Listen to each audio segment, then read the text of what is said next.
Assalamualaikum warahmatullahi wabarakatuh. Hamdan wa syukurillah, salatan wa salaman ala rasulillah, amma ba'd. Baik, anak-anakku semuanya yang dimuliakan Allah Subhanahu wa taala, di saat pandemi ini, di saat pembelajaran jarak jauh ini, marilah kita tingkatkan pembelajaran kita, walaupun kita ini jarak jauh, tapi alangkah baiknya kita tetap bersemangat dalam mengikuti pembelajaran yang kita laksanakan. Anak-anakku semuanya yang dimuliakan Allah Subhanahu wa taala, silakan kalian buka buku LKS kalian pada halaman 25 terkait tentang hidup sederhana. Nah, kalau sudah, silakan kalian perhatikan apa yang ada di papan tulis ini. Kita akan membahas terkait tentang sederhana itu apa, lawan katanya itu apa, dan dasar atau dalilnya. Langsung saja, yang pertama itu adalah terkait tentang sederhana ini. Nah, tolong perhatikan di sini. Bab tema kita tentang hidup sederhana. Apa sih pengertian dari hidup sederhana ini? Yang pertama adalah menjalani sesuatu tanpa berlebihan. Artinya apa? Ketika kita hidup dalam kondisi sederhana, ini bukan berarti kita ini adalah orang-orang pelit atau orang-orang kikir, ya. Tetapi hidup kesederhanaan ini adalah hidup tanpa berlebihan. Misalkan kalian ini memiliki baju sak lemari atau satu lemari full penuh, baru semuanya.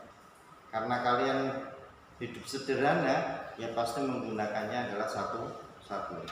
Seandainya kalian hidupnya itu boros atau apa satu lemari itu mau dipakai semuanya? Kan tidak, pasti tidak muat. Nah, maka dari itu salah satu contoh kecil.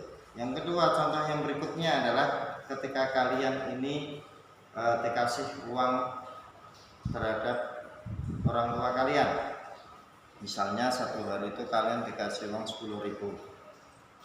Nah, karena kalian sederhana, membeli apa yang kamu butuhkan, delalah satu hari itu uang kamu itu tersisa 5.000, maka uangnya bisa ditabung.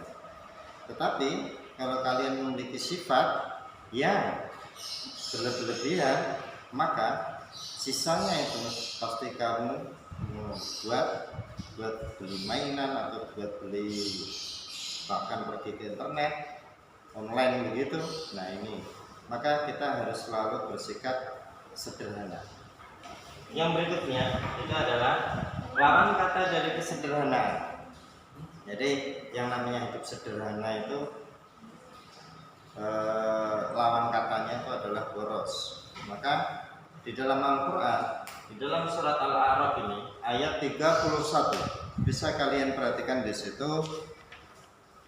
Ya bani Adam khudhu zinatakum inda kulli masjidin wa kulu washrabu wa la tusrifu innahu la yuhibbul musrifin. Kita ini dilarang untuk berlebihan. Makna lafaz kandungan di dalam Al-Quran yang menunjukkan lafaz berlebihan di sini adalah wala tusrifu.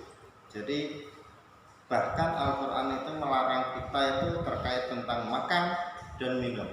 Wa kulu washrabu wala tusrifu. Ini yang perlu kita perhatikan anak-anakku semuanya.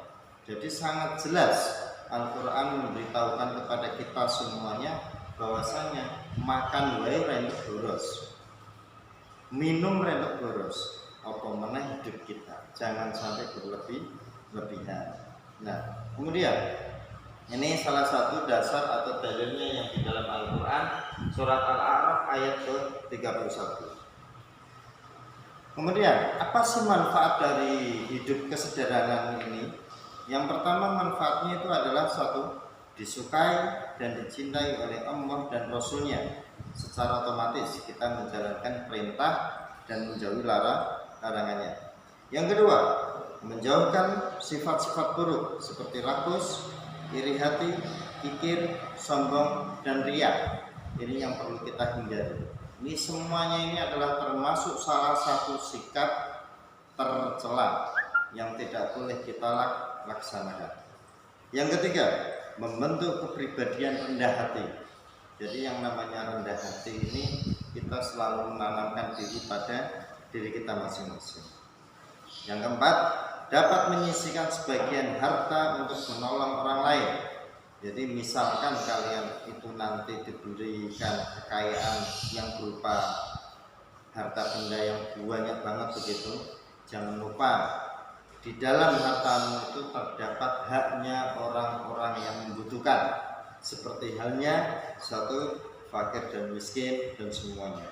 Itu termasuk harus kamu menyisihkan. Kalau tidak, nanti seperti halnya cerita harta Korun. Korun itu hidup pada Nabi Musa. Itu dia gara-garanya apa? Tidak mau zakat, tidak mau mengeluarkan kewajibannya untuk berzakat. Akhirnya apa? Allah murka, sehingga ditenggelamkan semuanya. Maka sekarang kita menyebutnya sebagai harta karun. Itu salah satunya. Yang kelima adalah menjauhkan diri dari kemiskinan. Orang yang namanya hidup sederhana itu tidak miskin ya, tidak kere. Kuyen ono, tapi nak memang ono, ora ono ya, wis memang kere tenanan. Nah, maka dari itu ini yang perlu kita perhatikan. Yang keenam, menjauhkan diri dari sikap serakah. Jadi kalau orang yang hidup sederhana itu orang senang mengumpulkan sesuatu, apalagi makanan. Nanti ketika kalian ini ada di sebuah acara hajatan begitu, orang yang sederhana biasanya itu cuma hanya makan dan minum secukupnya. Ketika kalian lihat orang yang ada di pernikahan atau prasmanan begitu, kok ada orang yang ngeratani makanan kabeh, wah itu berarti memang memanfaatkan gitu. Artinya apa? Ya ora risi ora piye begitu. Kalau satu waktu pasti hanya makan dan minum wis cukup gitu. Nah, yang terakhir itu adalah hidup terasa nyaman dan tentram karena bersikap apa adanya. Jadi kunci utama di sini kesederhanaan itu adalah apa adanya, jujur begitu.